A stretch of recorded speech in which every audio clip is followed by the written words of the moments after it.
What is up, guys? Welcome back to the channel, and it is official, WWE 2K19 is out, and it is time for some more hidden features of things that you guys might not necessarily know from this year's game. I've been doing these for 3 years now, and I continue to do these because you guys continue to show massive support on it. So thank you so much for that. Nonetheless, let's get right to it, and make sure to leave your suggestions down in the comments below of rare or hidden features that you might not know that haven't been covered just yet. So to start off, a very simple one that could come in handy, especially if you're doing something like universe mode and so on, is the fact that finally this year we have a little bit more control in regards to the audio, as this year you're able to adjust the volume for commentary and ring announcer. So if you want to still be able to hear JoJo at the beginning and at the end of the match doing her regular ring announcing, just have her volume all the way up while still being able to mute the commentary. This is a big deal because, of course, many of us don't necessarily like the commentary in the game, but we are still want to be able to hear the ring announcing. Sticking with universe mode, this year, of course, they added the option to have 6 championship instead of just 4, or I should say 6 different slots that is for championship and money in the bank. So you could literally just delete all the money in the bank and have 6 championship, or instead you could have 4 championship and 2 money in the bank. And the interesting thing about it is that you could customize it to whatever it is that you want. So if you want to have 2 money in the bank that is for the Universal Championship on the same title, you're welcome to do that. You could also have 2 women's money in the bank that goes for the same title on the same brand as well. This could create for some very interesting and unexpected cutscenes, especially because you might not know which money in the bank briefcase holder is going to be coming out there and trying to cash in. Up next, we got a feature that you guys probably already seen this year because it is something that is more visible during a match, and that is when applying strikes and different moves to a certain opponent, you can see the superstar skin starts to get red in just different spots of the body, and this is applied very early in the match. You can literally start striking your opponent right away, and you will automatically start seeing the redness of depending where exactly you're applying the damage, whether it is in the face, by the arm, by the chest, and so on.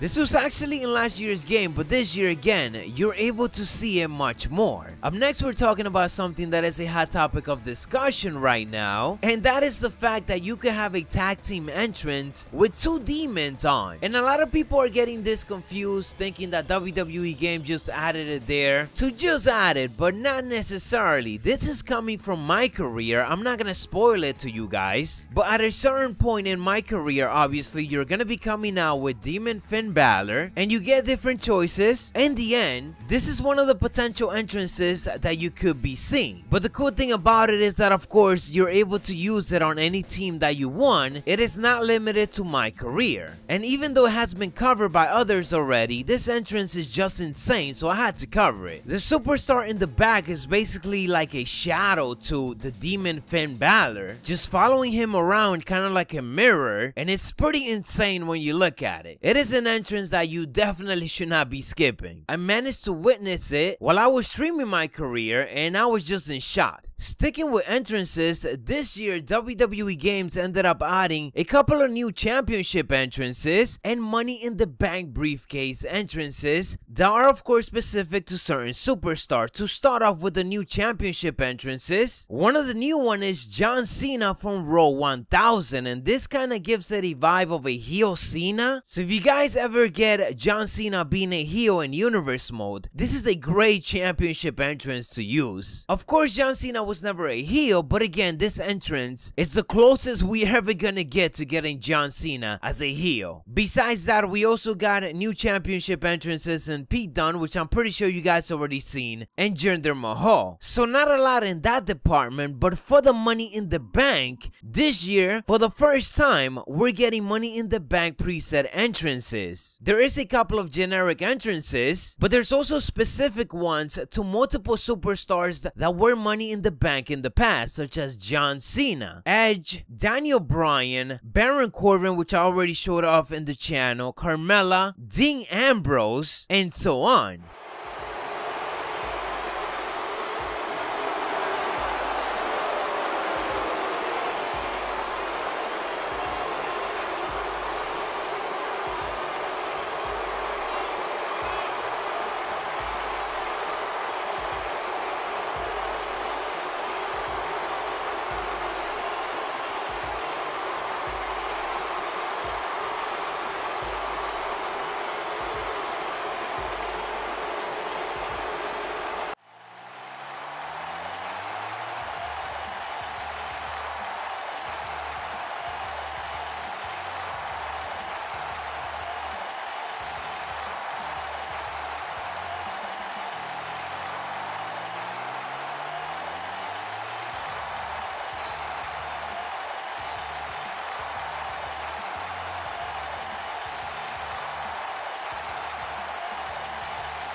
Another thing that you guys might have heard this year is the fact that you're able to play as managers, and it is very simple this year, and all you have to do is go to edit the superstar, go to the managers, pick the manager that you want to be able to play as, and then go to personal information, and right here where it says use as alternate attire, make sure to apply no, and you're good to go. These superstars will now appear as custom superstars. So of course you do gotta mess around and get an attire for them, or just download it from community creation, and make sure to assign or make sure that whoever you download has the correct moveset. Sticking with managers, this year there's a lot of special manager attire for certain superstars. Just to name a few, we have Dana Brooke and also Lana, who both of them have different hairstyles and of course a different manager attire. There's also a manager attire for Maurice, and even Sasha Banks, who has the Maurice manager attire. Now some of you guys might be wondering why this is the case, and don't worry, it is not a mistake. It is actually from my career, but that is as much as I will say because I don't want to spoil it for you guys. And even Triple H 13, who has a referee shirt, also have an extra manager attire. And the last thing that I want to discuss with you guys on this hidden feature episode is the new payback system, but specifically the overcharges that are available in My Player that you're able to use. These things are absolutely crazy, and you need to use them if you haven't yet. This is part of the payback level 2, which are the red ones, and the last 3 paybacks, they're actually overcharged. So this is where you get to change them. You get to pick from the 3 of them after you end up unlocking them, and then you're just able to use them in the game just like if it was a regular payback. Obviously they take a little bit longer to get since they are level 2, but once you get them, they're amazing. Whether it is the one that gets your momentum all the way up, make you feel like you're The Rock in real life, or you could also use the Charge Fury or the Beast Mode, which again, they all have special super ability for My Player, I guess you could say, that I see a lot of people not even using them as much as they should, including myself. I might have to make a more in-depth tutorial on that. Nonetheless guys, that's what I got for you on this hidden feature episode. I hope that you enjoy. If you did, don't forget to drop a like on this video and leave your suggestions down in the comments below of any rare or hidden features that you guys might know that you want me to cover it. With that being said, thank you for watching. We're on the road to 100,000 subscribers. Macho T, dig it!